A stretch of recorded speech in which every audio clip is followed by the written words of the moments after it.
Alhamdulillahi Rabbil Alamin. Allahumma salli wa sallim wa barik ala Muhammad wa ala ali Muhammad. Allahumma anfa'na bima 'allamtana wa 'allimna ma yanfa'una wa zidna ilma wa barik lana fi ilmina warzuqna al-ikhlas fil qawli wal 'amali kamila wa 'ilman nafi'an la yunsa wa tawfiqan daima wa sihhatan wa yaqinan wa 'afiyah. Allahumma iftah lana kulla khair. Allahumma qfina bihalalika an haramik wa aghnina bifadlika amman siwak. Allahumma ya qadiyal hajat iqdi hawaijana wa la tuhawwijna ila ahad. Amin ya rabbal alamin. Kaum muslimin rahimani wa rahimakumullah. Kita lanjutkan kajian tafsir Al-Qur'an dan kita sudah sampai pada surat Hud ya. Dan kemarin sudah kita bahas beberapa perselisihan di antara para ulama. Pertama tentang Nabi Syu'aib alaihi salatu wassalam, apakah beliau mertuanya Nabi Musa ataukah bukan.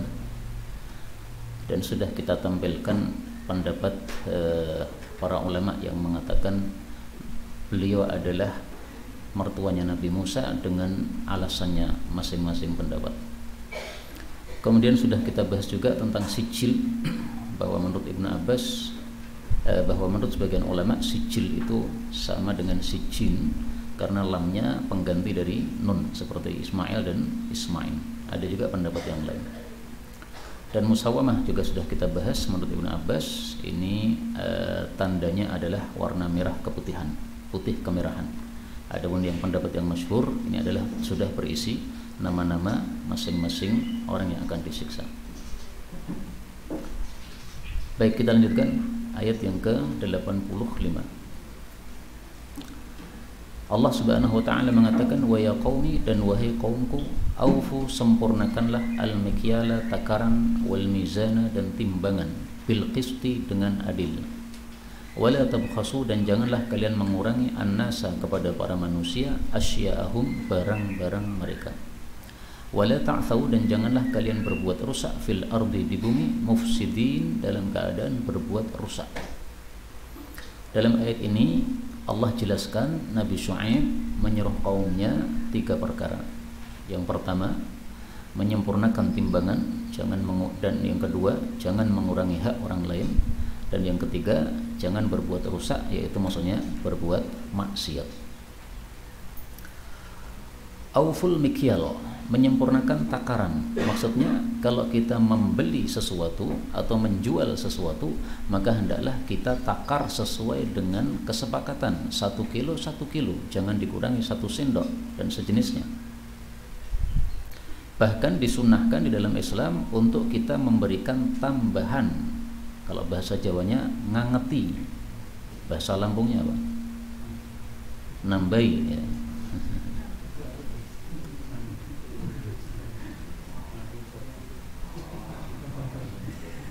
Kenapa? Sama. Oh ya. Rasulullah bersabda, zin, timbanglah, wa arjih, dan angetilah.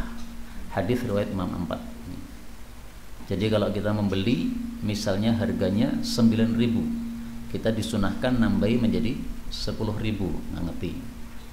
Sebagai pembeli. Sebagai penjual juga sama. Kita menjual 1 kilo, kemudian ditambahi 1 butir. Nah, ini namanya adalah ngangeti. Ini sunnah Rasulullah SAW. Alangkah baiknya kalau kita melakukan ini, baik kita sebagai pembeli maupun sebagai penjual. Dan ini sunnah yang sudah terlupakan. Di kampung saya ada 2 penjual buah. Satunya menjual buah dengan timbangan yang betul-betul pas, sampai melihatnya itu sampai ngelirik ini, dikeker gitu. Lama-lama mati, tidak banyak yang beli. Sebelahnya penjual buah juga, tapi suka ngangetin. Kalau saya beli sudah dapat 1 kilo, padahal sudah ada timbangannya sudah lebih, itu masih ditambahi lagi. Sampai sekarang semakin jaya dan semakin banyak barang dagangannya. Nah, ini berkahnya melakukan sunnah baginda Rasulullah SAW. Nah, maka sunnah baginda Nabi kalau kita amalkan, selain dapat pahala, juga mendapatkan berkah dari Allah Subhanahu wa Ta'ala. Wala tabkhasun nasa asya'ahum, dilarang mengurangi barang milik orang. Apa hukumnya mencurangi timbangan? Dosa kecil atau dosa besar? Dosa besar. Dari mana taunya? dari surat Al-Mutaffifin. Allah mengatakan wailul lil mutaffifin. Neraka wail bagi orang-orang yang mengurangi timbangan. Mutaffif, apa bedanya dengan ayat yang kita bahas ini? Tabakhasu, mengurangi, atau ayat sebelumnya tangkusu, mengurangi. Bedanya apa? Bedanya kalau tangkusu, mengurangi, itu secara umum, mau banyak mau sedikit namanya tangkusu. Tapi kalau mutaffifin itu mengurangi hanya sedikit saja. 1 kilo dikurangi 1 sendok teh, sangat sedikit, itu namanya mutaffifin. Nah, pengurangan kecil saja diancam oleh Allah dengan wailun. Bagaimana kalau mengurangi yang banyak? Nah, maka dari sini kita ambil pelajaran bahwa mengurangi timbangan termasuk dosa besar. Karena kaidah mengatakan atau ta'rif para ulama mengatakan dosa besar itu ciri-cirinya dosa yang diancam dengan salah satu dari 4. Diancam dengan laknat Allah, atau murka Allah, atau neraka, atau hukuman had di dunia. Nah, kalau wailun kita artikan ini adalah hukuman di neraka, berarti sudah pas ini termasuk dosa besar. Wailun wadin fi jahannam. Wail adalah satu lembah dalam neraka jahannam.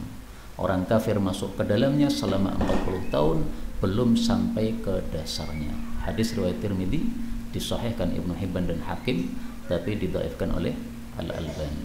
Kita ngikuti yang sah kan, dengan apa-apa. Kemudian beliau mengatakan di sini wala ta'thau, jangan berbuat rusak. Tadi saya katakan berbuat rusak maksudnya melakukan apa? Maksiat. Kenapa melakukan maksiat disebut berbuat rusak? Karena gara-gara maksiat terjadi kerusakan di atas muka bumi. Allah Subhanahu wa taala sebutkan pada ayat yang terkenal. Zaharal fasadu fil barri wal bahri. Zaharal fasadu, muncul kerusakan pada darat dan laut. Bima kasabat aydin nas, gara-gara tingkah para manusia, yaitu perbuatan maksiat. Ini surat Ar-Rum ayat 41, dan ini sangat populer. Sebaliknya, kalau kita taat kepada Allah Subhanahu wa taala, maka Allah akan buka berkahnya. Walau anna ahlal qura amanu wattaqau lafattahna 'alaihim barakatim minas samai wal ardh. Kalau penduduk negeri itu iman dan takwa, sungguh kami akan buka terus-menerus. Fattahna ini boleh dibaca dengan tasydid. Kalau dengan tasydid ini berarti dibuka berkali-kali. Fataha membuka, fattaha membuka-buka, membuka terus-menerus. Akan kami terus-menerus buka bagi mereka berkah-berkah dari langit dan bumi. Nah, maka marilah kita taat kepada Allah Subhanahu wa taala sehingga Allah buka keberkahan kepada kita semuanya. Mudah-mudahan kita diberkahi oleh Allah Subhanahu wa taala. Amin ya. Yang penting kita taat sama Allah. Kemudian baqiyatullah, sisa dari Allah, khairul lakum, lebih baik bagi kalian. In kuntum mu'minin, jika adalah kalian beriman. Wa ma ana, dan tidaklah saya, alaikum, terhadap kalian, bihafiz, orang yang menjaga, yaitu menjaga amalan kalian. Yang dimaksud baqiyatullah, sisa dari Allah, yaitu apa yang Allah sisakan, apa yang Allah berikan untuk kalian dari yang halal. Kalian kan cari yang haram kan, yaitu mengurangi harta orang. Nah, sebenarnya masih ada yang lain yang diberikan oleh Allah kepada kalian, yaitu yang halal, yang tidak perlu curang seperti itu. Nah, itu yang dimaksud baqiyatullah. Wa ma ana 'alaikum bihafiz, saya tidak menjadi pengurus atau penjaga terhadap amal kalian. Maksudnya yang menjaga amal kalian adalah Allah Subhanahu wa taala. Kalau saya hanya kewajibannya menyampaikan saja, tapi amalanmu yang mengurusi dan menjaga adalah Allah Subhanahu wa taala. Dan makna ini bahwa Allah yang mengurusi amalan kita atau menjaga amalan kita sudah mangsus dalam Al-Qur'an. Allah Subhanahu wa taala mengatakan, afaman huwa qaimun ala kulli nafsin bima kasabat. Apakah zat yang dia itu mengawasi terhadap setiap jiwa apa yang dia lakukan? Ya, pertanyaan dari Allah Subhanahu wa taala, ya, maksudnya apakah sama antara Allah yang mengawasi mereka dengan tuhan-tuhan arca-arca yang sama sekali tidak bisa melihat mereka. Ini surat Ar-Ra'd ayat 33. Kemudian qalu, mereka menjawab, ya Syu'aibu, wahai Syu'aib, as-salawatuka, apakah salat-salatmu, ta'muruka, menyuruh kamu, an natruka, supaya kami meninggalkan, ma ya'budu, apa yang menyembah, abauna, nenek moyang kami, au an naf'ala, atau bahwasanya kami melakukan, fi amwalina, pada harta-harta kami, ma nasya, apa yang kami inginkan. Innaka, sesungguhnya engkau, la anta, sungguh engkau, al-halim, orang yang pandai, ar-rasyid, yang mendapatkan petunjuk. Maksud ayat ini adalah mereka tidak mau mentaati perintah Nabi Syuaib alaihi salatu wassalam, bahkan membantah perkataan Nabi Syuaib alaihi salatu wassalam. Kata mereka, innaka la antal halimur rasyid, kamu itu orang yang pandai dan mendapatkan petunjuk. Maksudnya kamu orang bodoh yang tidak mendapatkan petunjuk atau yang tersesat. Jadi kalimat ini al-halimur rasyid ini ucapan untuk mengejek. Seseorang sering seperti itu, ngejek tapi menyebutkan yang sebaliknya. Misalnya orangnya sangat kasar, tidak penyabar, kita mengatakan kamu betul-betul orang yang sangat sabar, dikit-dikit marah. Nah, itu berarti apa? Mengejek. Saya punya teman waktu masih kecil SD, namanya Mulus. Kenapa dipanggil Mulus? Karena kulitnya ini dari kepala sampai kaki semuanya kasar semua. Jadi kalau dipegang itu semuanya apa? Kasar. Nah, maka malah dipanggil Mulus. Nah, mirip dengan ini. Antal halimur rasyid, maksudnya antal jahilul ghawi, kamu bodoh dan tersesat. Pertanyaan, apakah ada ayat seperti ini, antal halimur rasyid, dalam ayat yang lain? Ada. Allah mengatakan, dzuq innaka antal azizul karim. Surat apa itu? Ad-Dukhan ayat 49. Allah mengatakan kepada orang-orang kafir di neraka, rasakanlah siksa neraka, sesungguhnya engkau wahai ahli neraka orang yang mulia dan karim. Sama ya, Al-Aziz yang gagah, Al-Karim yang mulia. Nah, padahal maksudnya engkau orang yang hina dan engkau tercela. Kita ambil beberapa faedah. Faedah yang pertama, mereka mengatakan kepada Nabi Syuaib, ya Syuaib. Ini panggilan orang-orang kafir kepada nabinya langsung namanya, dan ini tidak sopan. Karena itu dalam Islam kita dilarang panggil nabi dengan menyebut nama. Kita disuruh menyebut jabatannya, ya Rasulullah atau ya Nabi Allah. Ayatnya apa? La taj'alu du'a ar-rasuli, surat An-Nur ayat 63. Jangan kalian jadikan panggilan kepada Rasul di antara kalian seperti panggilan sebagian kalian kepada yang lain. Kita manggil orang lain kan namanya kan, karena sudah akrab ya. Nah, tapi kepada Nabi tidak boleh. Ya Muhammad, ini enggak sopan. Ini tafsiran yang populer untuk doa ar-Rasul. Bisa juga ditafsirkan la taj'alu, jangan engkau menjadikan doa ar-Rasul, panggilan dari Rasul, jangan engkau anggap seperti panggilan orang lain. Artinya kalau kita dipanggil orang lain kadang masih sibuk, nggak peduli, masih lanjutkan apa kesibukan kita. Tapi kalau yang panggil Rasul jangan begitu. Begitu Rasul panggil, kesibukan semuanya tinggalkan. Bolehkah ketika kita sedang sholat dipanggil Rasul untuk kita tinggalkan sholat kita? Boleh. Allah Subhanahu Wa Taala sebutkan pada ayat yang lain, lima yuhyikum. Surat Al-Anfal ayat 24. Ya ayyuhalladzina amanu istajibu lillahi walir rasul. Penuhilah panggilan Allah dan Rasul. Idza da'akum lima yuhyikum. Ketika Rasul memanggil kalian sesuatu yang menghidupkan kalian, yaitu agama ini. Faedah berikutnya. Mereka mengatakan as-salawatuka, apakah salat-salatmu wahai Nabi Syuaib itu yang menyebabkan kamu suruh kami meninggalkan kesyirikan? Mereka mengatakan as-salawatuka karena Nabi Syuaib itu sangat banyak melakukan salat. Jadi termasuk sunnah memperbanyak salat itu sudah terjadi sejak masa Nabi Syuaib alaihi salatu wassalam. Ini adalah apa? Sunnatun qadimah atau syari'atun qadimah, yaitu ajaran yang lama, yaitu kita disuruh untuk memperbanyak ibadah salat.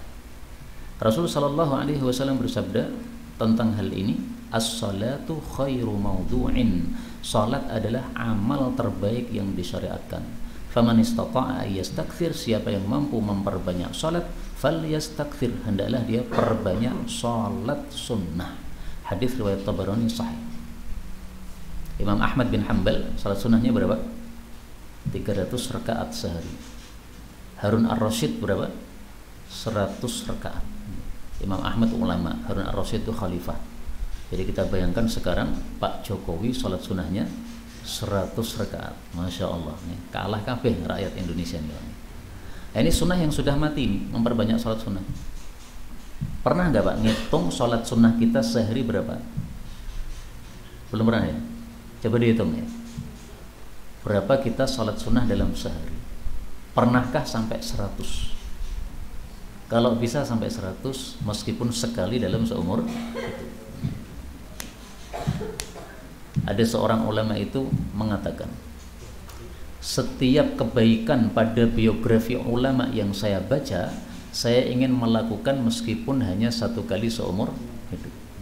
Nah, termasuk ini, salat sunnah 100 rakaat. Kalau bisa seperti Imam Ahmad, salat sunnah 300 rakaat. Penulis kitab Umdatul Ahkam, Abdul Ghani Al-Maqdisi, berdoa kepada Allah, ya Allah, berikanlah saya ibadah seperti ibadahnya Imam Ahmad bin Hanbal. Maka dia pun melakukan salat sunnah 300 rakaat, dikabulkan oleh Allah Subhanahu wa ta'ala.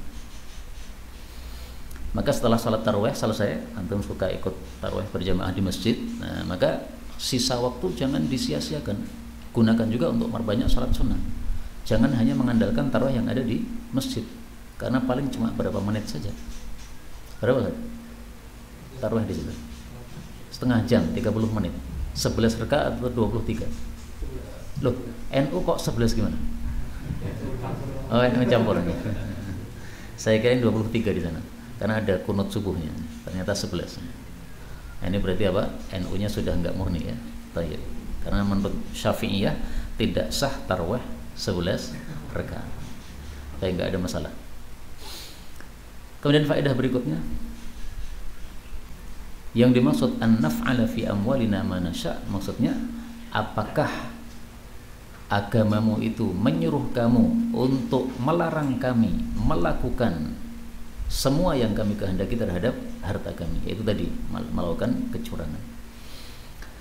Berikutnya qala, beliau mengatakan, ya qaumi, wahai qaumku, araitum, apakah pendapat kalian, in kuntu, jika adalah aku, ala bayyinah, di atas keterangan, mir rabbi, dari pemeliharaku, wa razaqani, dan Allah telah memberi rizki kepadaku, minhu, darinya, rizqan hasana, rizki yang baik, wa ma uridu, dan saya tidak ingin, an ukhalifakum, untuk menyelisihi kalian, ila, kepada ma anhakum anhu, sesuatu yang saya melarang kalian darinya.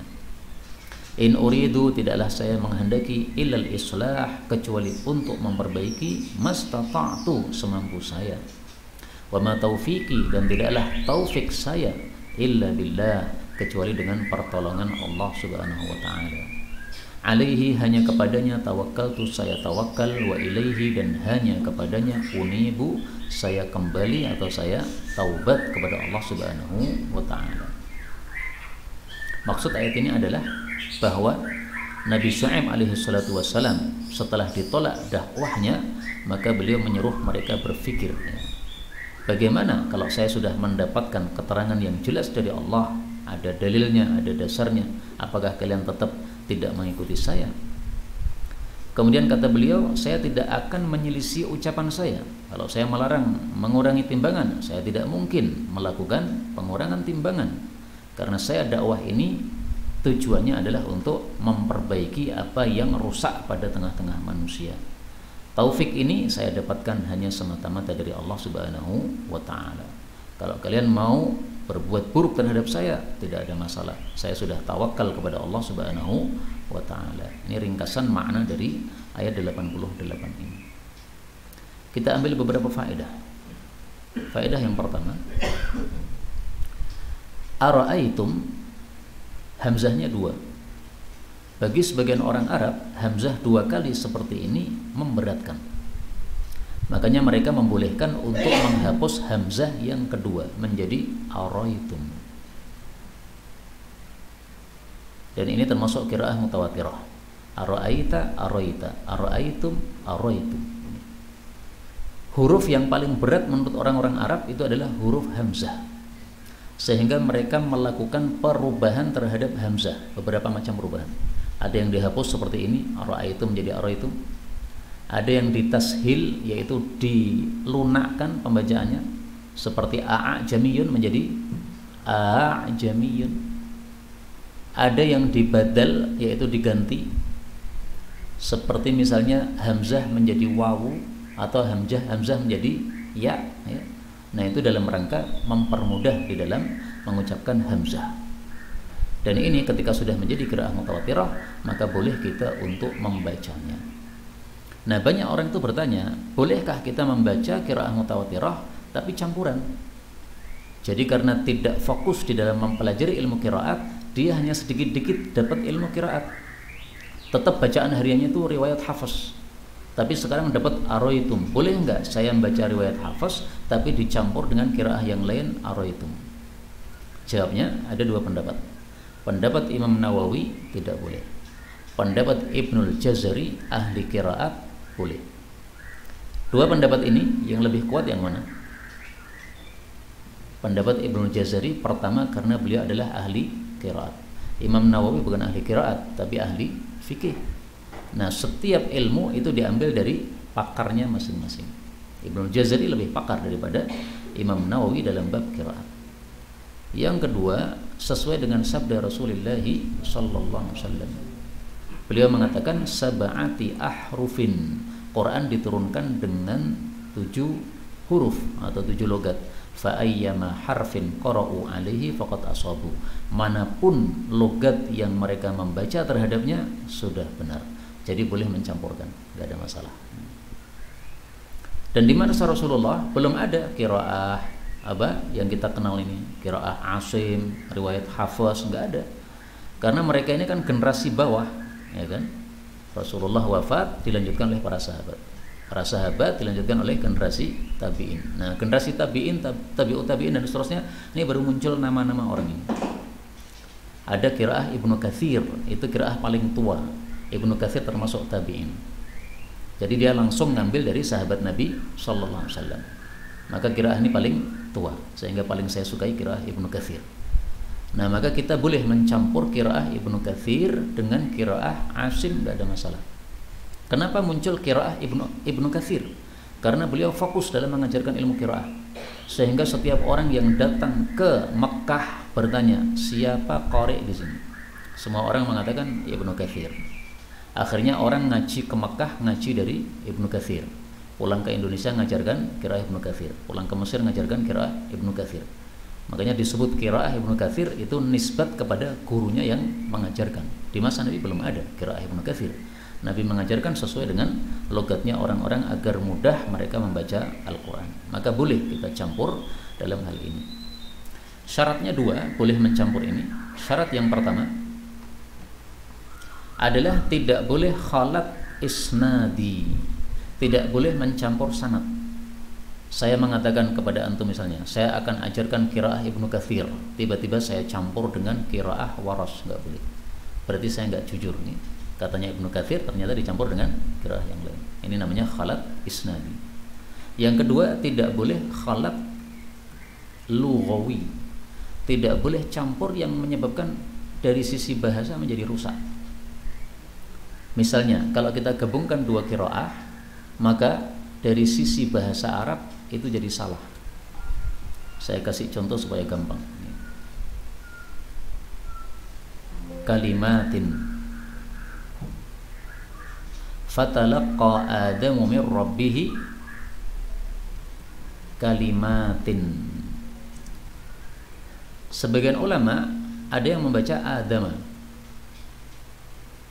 terus kalimatin dibaca kalimatun. Bolehkah kita gabung? Fatalaqqa Adamu tetap Adamu, qiraah Asim, ya. Tapi kalimatun kita pakai qiraah yang lain, enggak bisa. Karena kalau di sini marfu, Adamunya marfu, kemudian kalimatunnya juga marfu, nah ini terjadi apa? Khalat lughawi, kesalahan dari sisi bahasa. Jelas nih? Nah, maka selama tidak khalat lughawi, tidak khalat isnadi, silahkan dicampur, tidak masalah. Karena itu ya minimal panjenengan harus paham bahasa Arab kalau mau mencampur antara qiraat. Kalau tidak paham bahasa Arab, nanti terjadi khalat lughawi tanpa sadar. Nah, maka Ustaz boleh ya memakai qiraat yang bercampur karena sudah paham mereka apa yang mereka baca dari sisi bahasa Arabnya. Wallahu a'lam. Faedah berikutnya,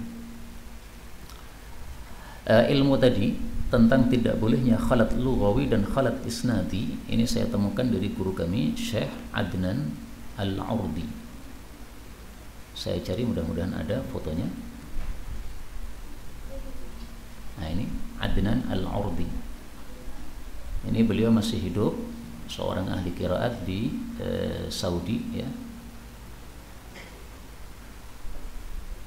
Maka kalau mau ngambil sanad yang lebih tinggi langsung ke kajian beliau, Adnan Ibnu Abdurrahman Al-Urdi. Beliau sering kajian live streaming dulu nih, tapi sekarang saya nggak nemukan lagi yang live streaming, hanya ada rekaman-rekaman. Nah, kalau cuma rekaman itu belum sambung sanadnya, tapi kalau kita live streaming maka seolah-olah kita sudah ngaji di depan beliau, sudah sambung. Faedah berikutnya, beliau mengatakan di sini rizqan hasana, rizki yang baik. Berarti ada rizki yang tidak baik. Ahlus sunnah wal jamaah mengatakan rizki itu baik halal maupun haram disebut rizki.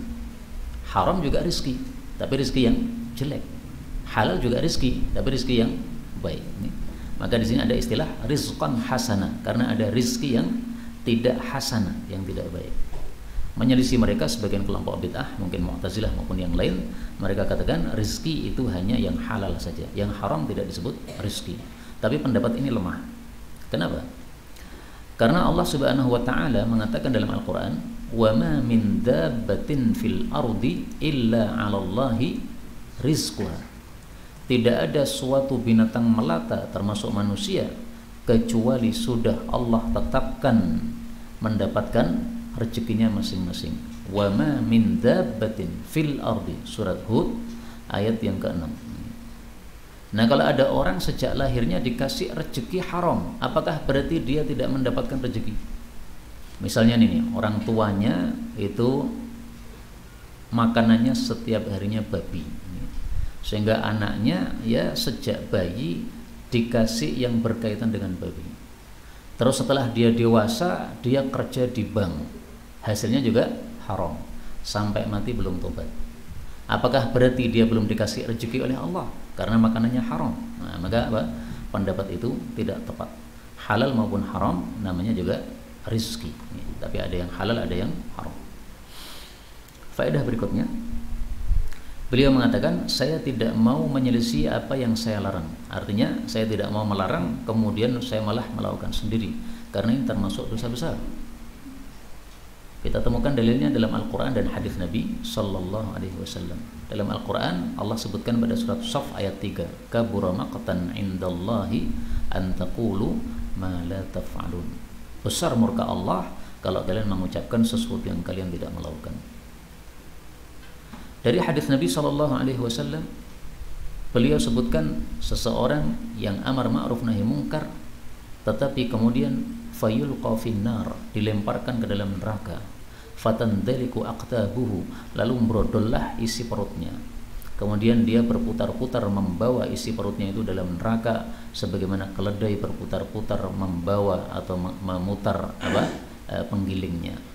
Maka dikelilingi oleh ahli neraka. Maka mereka bertanya, wahai fulan, apa yang menimpa kamu? Bukankah kamu dulu amar ma'ruf nahi mungkar? Maka dia mengatakan, saya dulu amar ma'ruf nahi mungkar, tapi tidak pernah melakukan, bahkan melanggar apa yang saya larang. Ini hadis muttafaqun alaih. Maka hadis ini menunjukkan bahwa hal itu termasuk dosa besar. Na'udzubillahi min syarri dzalika. Faedah berikutnya, perkataan Nabi Syuaib, saya hanya ingin untuk memperbaiki sesuai dengan kemampuan saya. Ini menunjukkan bahwa manusia tidak dibebani oleh Allah kecuali sesuai dengan kemampuannya saja. Adapun yang kita tidak mampu, maka kita tidak disuruh oleh Allah Subhanahu wa taala untuk melakukannya. Dalil untuk hal ini sangat banyak sekali. Misalnya Rasulullah Shallallahu Alaihi Wasallam bicara tentang amar ma'ruf nahi munkar. Man ra'a minkum munkaran falyughayyirhu biyadihi. Melihat kemungkaran disuruh mengubah dengan tangan. Kalau tidak mampu dengan lisan. Kalau tidak mampu dengan hati. Dan itu adalah selemah-lemah iman. Hadis riwayat Muslim. Demikian juga Rasulullah Shallallahu Alaihi Wasallam bicara tentang orang yang salat, shalli qa'iman. Hendaklah kamu salat berdiri. Ini salat yang wajib ya. Illa anta khafal gharq. Kecuali kalau kamu khawatir tenggelam, yaitu di atas kapal, maka salat dengan duduk karena tidak mampu. Hadis riwayat Hakim. Ini hadis ini saya ingat kemarin pas naik kapal, Pak. Salat subuh, imamnya bacaannya pelan-pelan, bacaannya surat Al-A'la. Padahal kapalnya guncang-guncang. Saya udah batin ini, pingsan enggak saya ini, jatuh enggak saya ini. Tapi saya lihat, wah imamnya aja tua, enggak jatuh, saya enggak boleh jatuh. Nah, maka saya paksa-paksakan untuk apa? Tetap berdiri. Dan saya ingat hadis ini, sholatlah dengan berdiri, kecuali takut tenggelam. Nah, ini enggak tenggelam, Pak. Maka tetap harus apa? Berdiri. Dan saya ngelirik juga, kira-kira ya saya jatuh enggak itu?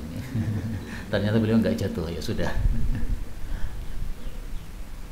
Rasulullah juga bersabda, "Shalli qa'iman," salatlah berdiri. Fa illam tastati', kalau tidak mampu, fa qa'idan, duduk. Fa illam tastati', kalau tidak mampu, fa 'ala janbin, berbaring. Berbaring ini dalam riwayat yang lain berbaring kanan. Kalau tidak mampu, maka berbaring kiri. Kalau tidak mampu, maka mustalqiyan, yaitu terlentang. Tapi kalau terlentang, hendaklah kepala kita berada di arah timur, dikasih bantal sehingga kepalanya menghadap ke arah kiblat. Tapi kalau miring, maka kepala kita bisa berada di selatan, bisa berada di utara. Utaranya mana tuh ini? Bingung saya. Pokoknya menurut saya barat itu sana, Pak. Menurut saya. Maka saya bilang utara, saya begini. Ya, Pak, selatan saya begini. Baik. Faedah berikutnya, beliau mengatakan, wa ma taufiqi illa billah. Taufik saya hanya dari sebab pertolongan Allah Subhanahu wa taala. Nah, ini kaidah kita dalam beramal supaya kita tidak sombong dengan amalan kita. Adanya orang sombong dan takjub dengan sebab amalannya itu karena tidak menyadari bahwa taufik dia dapatkan dari Allah Subhanahu wa taala. Misalnya orang sedekah paling banyak, akhirnya sombong. Ini pesantren Al-Furqan ini yang paling besar mendanai saya. Sombong begitu, itu gara-gara tidak paham konsep kita beramal ini. Wa ma taufiqi illa billah. Engkau sedekah paling banyak, duit dari mana? Dari Allah. Ketika dapat duit dari Allah, kemudian yang memberikan taufik engkau untuk sumbang ke pesantren ini siapa? Allah juga. Maka tidak ada yang kita banggakan. Cukup kita mengucapkan apa? Alhamdulillahirabbil alamin. Kalau kita ucapkan alhamdulillah, maka kita bersyukur kepada Allah, dan Allah berjanji siapa yang bersyukur akan ditambah apa? Nikmatnya. Maka semakin kita bersyukur, semakin taufik ditambah oleh Allah Subhanahu wa taala. Saya dapat cerita dari Ustaz Mudzakkir nih. Beliau punya guru qiraat namanya siapa itu?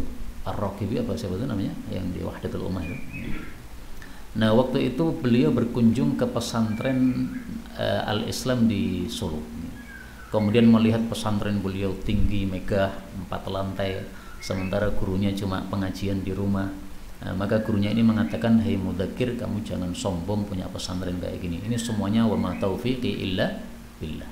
Maka kata Ustaz Mudzakkir, "Alhamdulillah, saya mendapatkan nasihat dari guru saya. Ini kiriman nasihat dari Allah Subhanahu wa taala." Salat tahajud yang lain-lain cuma tarawih 30 menit. Antum bisa 3 jam, khatam 3 juz dalam tarawih di rumah sendiri. Nah, kita harus ingat ini, wa ma taufiqi illa billah, enggak akan sombong. Tapi ketika kita tidak ingat ini, maka tampaknya kita akan bisa terjangkiti penyakit-penyakit hati seperti itu, sombong dan sebagainya. Bahkan Rasulullah pun, Nabi Muhammad sallallahu alaihi wasallam, sama juga nasihatnya Allah kepada beliau. Wasbir wa ma sabruka illa billah.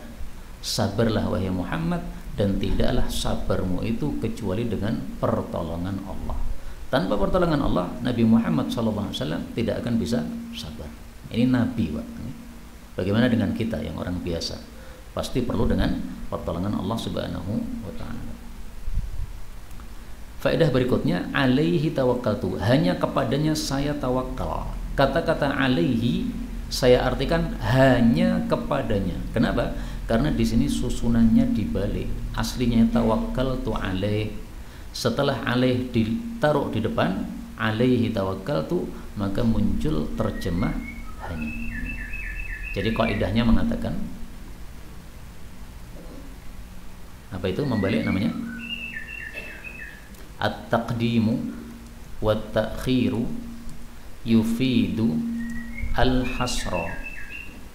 Susunan takdim takhir, takdim itu mendahulukan, takhir itu mengakhirkan atau dibalik, itu yufidul hasra, menimbulkan makna pembatasan hanya. Dan ini setiap hari kita baca dalam surat Al-Fatihah pada ayat apa? Iyyaka na'budu wa iyyaka nasta'in. Hanya kepada Engkau kami ibadah dan hanya kepada Engkau kami minta tolong. Karena asalnya na'buduka wa nasta'inu bika, asalnya begitu, tapi kemudian dibalik. Nah, maka tolong kalau menerjemahkan Quran agak ditertibkan. Alaihi tawakkaltu, padamu saya tawakal, ini kurang tertib. Alaihi, hanya kepadamu, tawakkaltu, saya tawakal. Faedah terakhir, unib artinya apa tadi? Kembali atau tobat. Apa bedanya antara unib yang artinya tobat dengan atubu yang artinya juga tobat? Kata guru kami Syekh Abdul Hadi Kharsah, inabah itu adalah taubatun ba'da taubah. Tobat setelah tobat, tobat terus menerus, itu unib. Maka tobat itu biasa, tapi kalau inabah itu tobat yang lebih dahsyat. Makanya beliau mengatakan wa ilaihi unibu. Beliau tidak mengatakan wa ilaihi atubu, karena unibu lebih dahsyat. Syekh Abdul Hadi Kharsah masih hidup. Mudah-mudahan ada fotonya di sini. Ala Kharsah. Enggak ada. Enggak ada. Nah, nanti bisa dicari sendiri ya, supaya sanad antum lebih tinggi kepada beliau langsung, karena beliau punya kajian-kajian live streaming. Nah, sebagaimana saya ceritakan kepada antum tentang beliau, Syekh Abdul Hadi Kharsah, antum bisa langsung ngambil dari beliau sendiri. Beliau seorang ahli tasawuf nih, tapi tasawuf yang menurut saya berilmu, bukan tasawuf yang ngawur. Karena sufi ada yang ngawur, yang bid'ah. Sufi yang sukanya cuma wirid saja, nggak pernah mau belajar agama, ini rentan kebid'ahan. Sehingga di antara mereka ada yang wiridnya sambil joget-joget, menari-nari. Ini bukan sufi yang benar ya. Tapi sufi yang benar, yang pelajari ilmu agama, tujuannya semata-mata untuk kebersihan jiwa. Karena banyak orang yang pintar tapi jiwanya nggak bersih. Otaknya maju tapi hatinya tidak maju ya. Dia pintar, cerdas, tetapi hatinya kotor. Ada perasaan sombong, ada perasaan takjub terhadap diri sendiri dan sebagainya. Nah, maka tujuan dari ilmu tasawuf ini semata-mata untuk memajukan hati kita, sebagaimana otak kita maju. Guru kami Syekh Abdul Hadi Kharsah ini beliau masuk dalam tarekat namanya adalah Thariqah Asyadziliyah. Karena tarikat sufi itu banyak sekali. Kelebihan tarikat Syadziliyah ini adalah mengumpulkan antara al-fikr wa dzikr. Al-fikr maksudnya ilmu, wa dzikr dzikir. Maka kalau ngaji sama beliau Syekh Abdul Hadi Kharsah itu selain diajari dzikir juga diajari ilmu agama.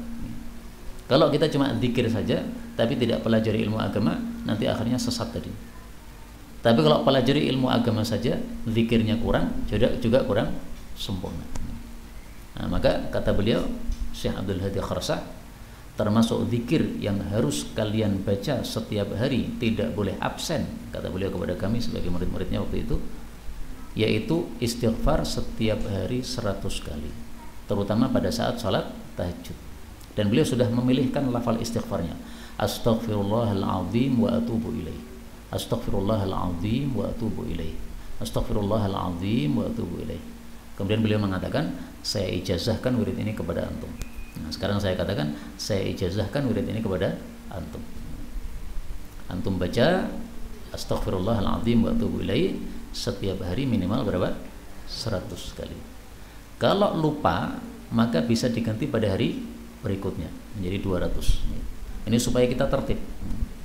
Karena kalau tidak tertib ya nanti semau gue, mau baca mau enggak. Nah, maka hendaklah kita melazimi wirid ini. Kenapa beliau menyuruh zikir istighfar dengan lafal tersebut? Karena sesuai sabda Nabi sallallahu alaihi wasallam, inni la astaghfirullah wa atubu ilaihi kulla yaumin mi'ata marrah. Istighfarlah kepada Allah, karena saya juga istighfar kepada Allah dan tobat kepadanya setiap hari 100 kali. Nah, di sini lafalnya astaghfirullah wa atubu ilaih. Maka beliau memilih lafal astaghfirullahal azim wa atubu ilaih. Adapun azim dari hadis yang lain. Ya boleh istighfar yang lain silahkan. Tapi kalau mau mengikuti yang beliau sarankan apa?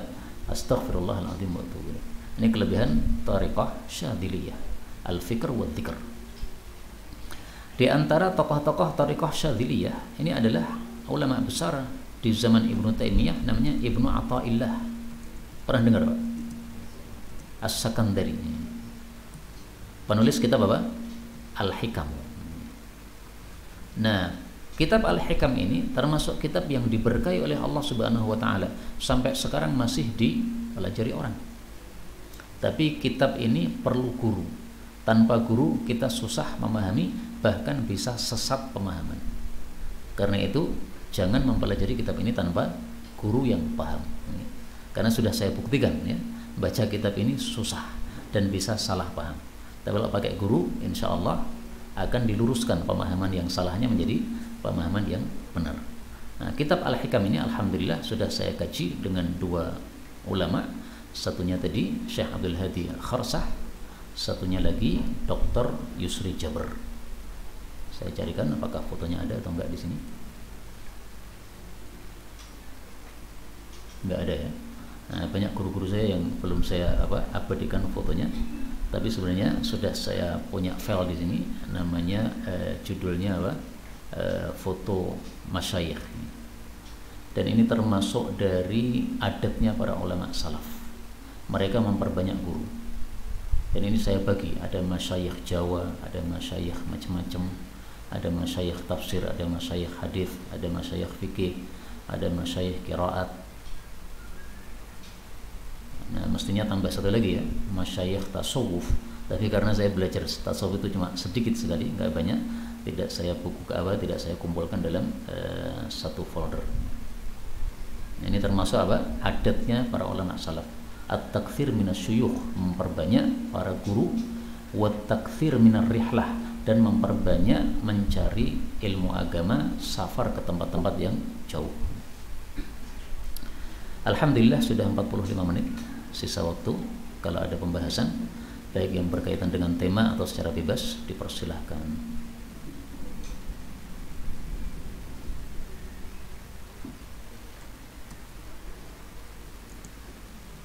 Monggo, ada pembahasan enggak?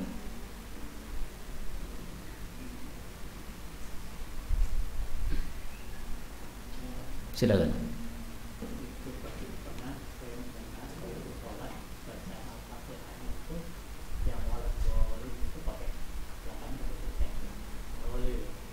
Dhalil, tidak termasuk qiraah mutawatirah, salah. Dan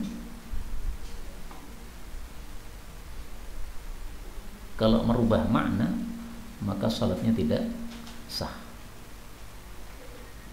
Kalau merubah makna, maka salatnya tidak sah. Dan kemarin ada yang bertanya itu, boleh enggak salat di belakang orang yang bacaannya belepotan? Nah, maka jawabnya adalah bacaan itu dibagi 2. Kalau itu adalah Al-Fatihah, maka ini rukun salat.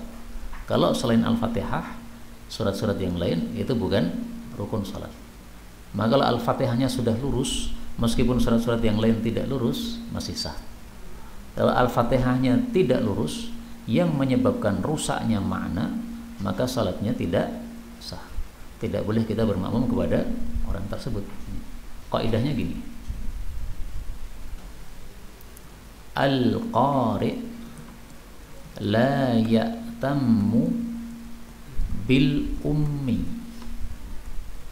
Seorang yang qari' tidak bermakmum kepada orang yang ummi. Dalam bab salat yang dimaksud qari' itu adalah orang yang Fatihahnya benar. Yang dimaksud ummi adalah yang Fatihahnya tidak benar. Maka seandainya ada imam mengimami kita, dia membaca iyyaka na'budu wa iyyaka nasta'in, kita tidak boleh bermakmum kepada orang tadi. Kenapa? Karena beliau adalah ummi, sementara kita adalah qari. Bahkan dalam mazhab Syafi'i, seandainya kita bermakmum kepada seseorang yang kita kira dia adalah seorang qari, ternyata terbukti setelah dia baca Fatihah dia adalah ummi, maka menurut pendapat yang dipakai mazhab Syafi'i, salat kita batal. Sehingga kita harus mengganti salat yang lain. Tidak cukup untuk mufaraqah. Tidak cukup apa? Mufaraqah. Kalau mufaraqah kan enak kan? Berarti salat kita enggak batal, kita tinggal niatan dalam hati kita, saya mufaraqah, saya enggak melanjutkan menjadi makmum kamu. Kita salat sendiri meskipun masih di situ. Tapi kalau pakai pendapat mazhab Syafi'i, salat kita batal, berarti diulang dari awal lagi. Wallahu a'lam. Cukup ya? Maka wala dhalil enggak benar. Enggak boleh.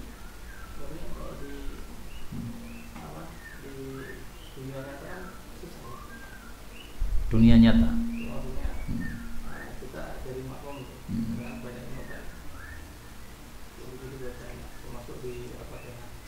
Saya kira enggak ya. Karena kalau Fatihah itu banyak yang benar daripada yang tidak benar.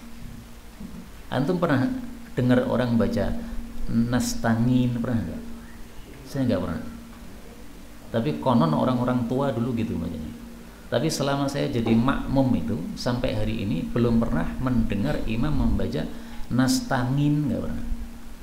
Maka menunjukkan bahwa rata-rata orang yang jadi imam itu sudah bisa apa? Al-Fatihah. Tapi saya pernah ngalami diimami oleh seseorang yang bacanya begini. Iyyaka na'budu wa iyyaka nasta'in. Na'budu. Nah, ini sholatnya tidak sah. Kenapa? Karena na'budu ibadah, na'budu lelah. Iyyaka na'budu, hanya padamu saya lelah. Apa? Terjemahnya berubah. Tidak sah ini. Tapi cuma sekali itu aja. Rata-rata enggak ada masalah. Tadi malam itu ada yang baca Quran pakai pengeras suara di masjid sebelah ini. Bacaannya kacau kan itu kan, panjang pendeknya. Tapi Fatihahnya bagus. Jadi Fatihah rata-rata orang apa? Bisa.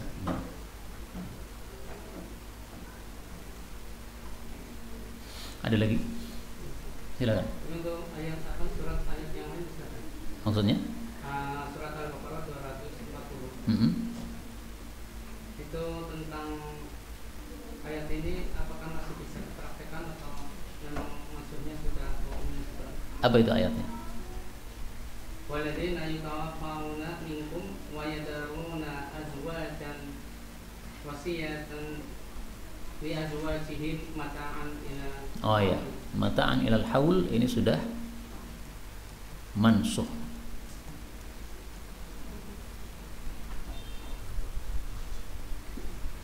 Karena setelah Nabi SAW tinggal di Madinah, itu hukum ini sudah nggak dipakai lagi. Jadi sudah tidak pakai apa? Ilal hauli ghaira ikhraj. Dulu kalau suaminya mati, kemudian istrinya ditinggal mati suami, maka tidak boleh keluar rumah sampai selama 1 tahun, ya kan? Tapi kemudian diubah oleh Allah Subhanahu wa taala dengan ayat yang lain. Yaitu Allah katakan arba'ata ashhurin wa ashra. Yang wafat suaminya maka istrinya menunggu 4 bulan 10 hari. Ini bagi yang hail. Hail itu tidak hamil. Tapi bagi yang hamil, maka menunggunya sampai melahirkan bayinya. Sehingga masa iddahnya bisa lebih lama, bisa lebih pendek. Kalau dia baru hamil 1 bulan, berarti masih nunggu 8 bulan 10 hari. Kalau dia sudah hamil 9 bulan, berarti tinggal nunggu 10 hari. 10 hari melahirkan, langsung dilamar, silahkan. Bu, saya lamar bu, kasihan panjenengan punya bayi tak ewangi, nggak apa-apa. Masih nifas dilamar, nggak masalah. Yang penting tidak hubungan intim selama nifas itu. Baik, kita lihat ya. Monggo, silakan. Di dalam prakteknya, jika terjadi ini pernah terjadi Ustaz. Jadi seorang anak yang sudah menikah tapi dia masih mertua dan masih hidup bersama mertua gitu. Kemudian suaminya meninggal, apakah istrinya itu serta merta bisa kalau tanpa hamil tadi langsung kita kembalikan, atau memang kalau kita memang urus dalam 1 tahun bisanya sambil dia mandiri itu? Oh, maksudnya mau memberikan nafkah selama 1 tahun? Ya. Enggak masalah, tapi bukan suatu kewajiban, karena dia sudah mendapatkan warisan dari suaminya. Suaminya belum ada punya harta sama sekali. Iya. Masa dompetnya nggak ada duit? Karena masih ikut dengan Iya, meskipun dia ikut orang tua, tapi dompetnya masa nggak ada duit? Nggak punya motor? Saya dulu ikut bapak saya 2 tahun, sampai anak kedua, tapi nyimpan duit. Dompetnya kalau dibuka ya ada isinya. Kalau tabungannya dibedah juga ada apa? Ada isinya. Tetap ada, uangnya ada. Meskipun tidak punya rumah, karena memang belum punya rumah, belum mampu untuk beli rumah. Kalau cuma itu nggak ada masalah. Jadi bahkan nafkah seumur hidup boleh, nggak ada masalah. Tapi nggak wajib maksudnya. Ini fanusikhal haul, telah dihapus haulnya fi qawlihi walladzina yatawaffawnakum dan seterusnya. Sudah dihapus ya. Ada lagi? Silakan. Ya.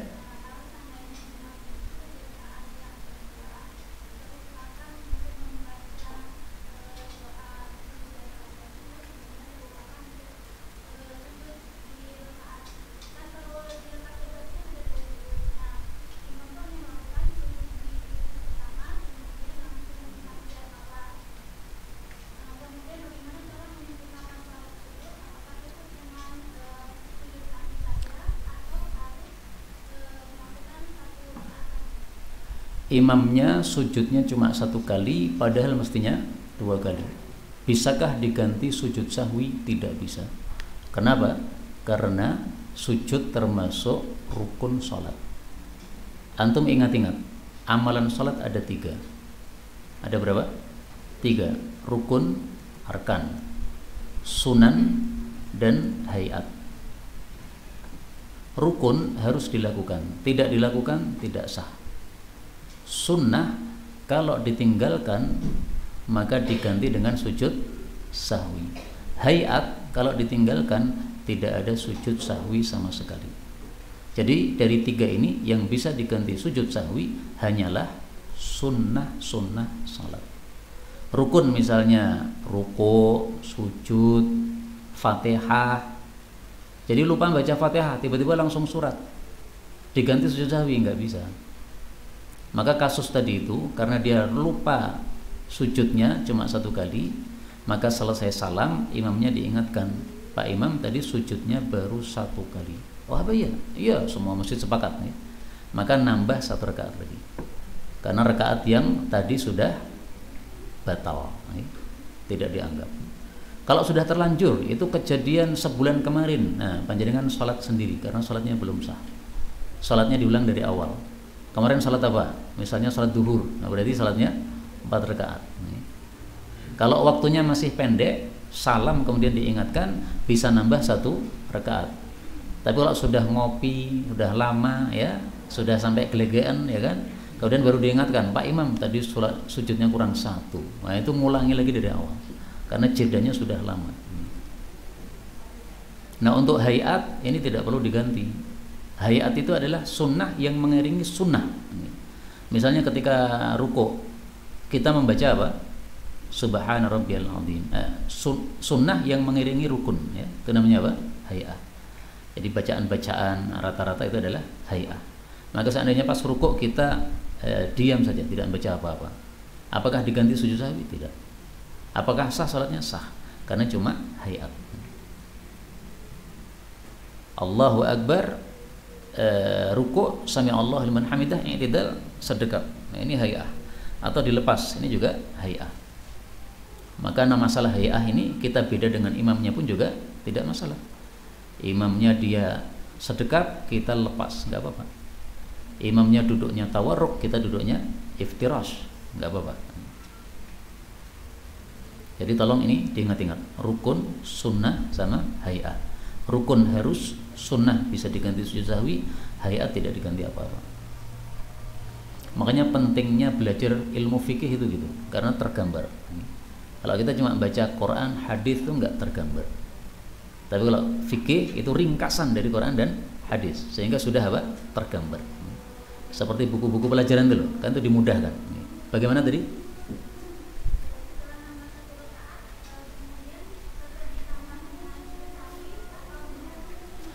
Apakah setelah nambah satu rakaat ditambah lagi dengan sujud sahwi? Tidak usah sujud sahwi. Tidak usah apa?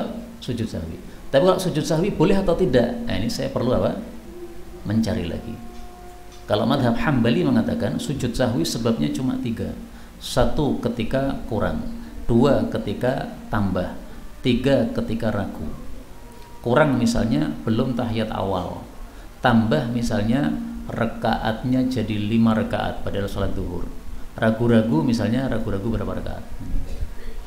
Nah, adapun kenapa saya katakan tadi nggak usah sujud sahwi, karena sujud sahwi hukumnya hanya sunnah, tidak wajib.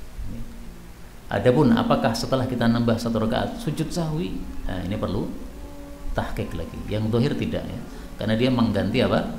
Mengganti rukun.